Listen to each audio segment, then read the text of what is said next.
વડાપ્રધાન નરેન્દ્ર મોદીએ ત્રીજી વખત પીએમ પદના શપથ લીધા છે અને હવે તેમની નવી ટીમ છે એ તૈયાર થઈ ગઈ છે. નામની ઘોષણા કરી દેવામાં આવી છે. કોને કયું ખાતું મળ્યું છે તે વિશે આ રિપોર્ટમાં વાત કરવાના છીએ. તો સૌથી પહેલાં વાત ગુજરાતની કરીએ, જ્યાં અમિત શાહને એકવાર ફરી ગૃહ મંત્રાલય આપવામાં આવ્યો છે.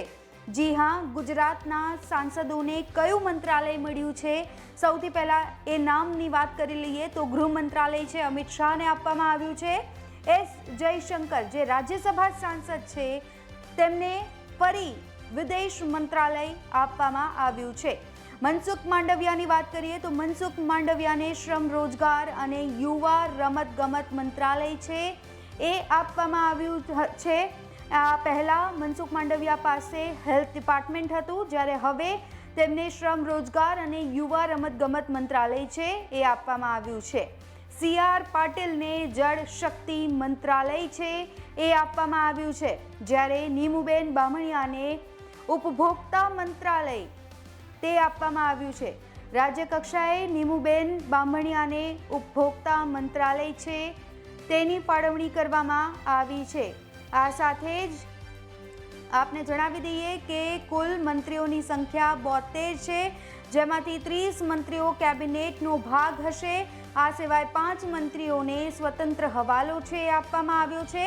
સાથે 36 સાંસદોને રાજ્ય કક્ષાનું મંત્રી પદ આપવામાં આવ્યું છે.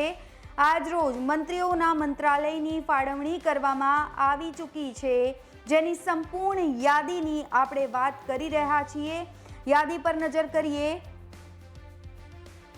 તો અમિત શાહને ગૃહ મંત્રાલય, રાજનાથસિંહને રાજ્ય મંત્રાલય, નીતિન ગડકરીને રોડ એન્ડ ટ્રાન્સપોર્ટ, એસ જયશંકરને વિદેશ મંત્રાલય, CR પાટીલને જળશક્તિ મંત્રાલય, અશ્વિની વૈષ્ણવ રેલ મંત્રાલય, નિર્મલા સીતારમણને એકવાર ફરી નાણાં મંત્રાલય આપવામાં આવ્યું છે. ચિરાગ પાસવાનને ફૂડ પ્રોસેસિંગ ઉદ્યોગ મંત્રી એ ડિપાર્ટમેન્ટ આપવામાં આવ્યું છે. ધર્મેન્દ્ર પ્રધાન છે શિક્ષણ અને HRD મંત્રાલય તેમને આપવામાં આવ્યું છે. શિવરાજસિંહ ચૌહાણને ગ્રામીણ અને કૃષિ મંત્રાલય આપવામાં આવ્યું છે. જીતન રામ માંઝીને MSME મંત્રાલય આપવામાં આવ્યું છે. હરદીપ પુરીને પેટ્રોલિયમ મંત્રાલય આપવામાં આવ્યું છે. JP નડ્ડાને આરોગ્ય ખાતું છે એ આપવામાં આવ્યું છે.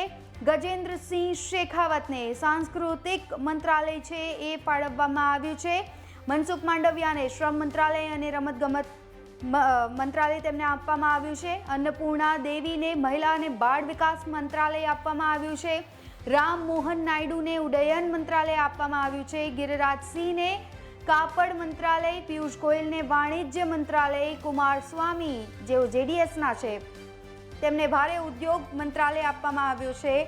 ભૂપેન્દ્ર યાદવને પર્યાવરણ મંત્રાલય, આ સાથે જ પ્રહલાદ જોશીને ઉપભોક્તા મંત્રાલય, જ્યોતિરાદિત્ય સિંધિયાને પૂર્વોત્તર ક્ષેત્ર અને દૂરસંચાર વિકાસ મંત્રાલય, જી કિશન રેડ્ડીને કોલસા અને ખાણ મંત્રાલય આપવામાં આવ્યું છે. કિરણ રિજિજુને સંસદીય બાબતોના મંત્રાલય છે આપવામાં આવ્યા છે. ડોક્ટર વિરેન્દ્ર કુમારને સામાજિક ન્યાય અને સશક્તિકરણ મંત્રાલય આપવામાં આવ્યું છે. જુઅલ ઓરામને આદિજાતિ બાબતોના મંત્રી છે બનાવવામાં આવ્યા છે. રાજીવ રંજન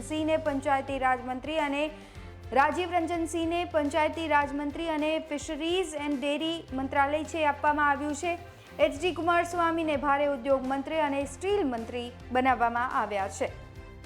તો વધુ અપડેટ્સ માટે આપ સતત જોડાયેલા રહો ગુજરાત તક સાથે. ફરી મળીશું. નમસ્કાર.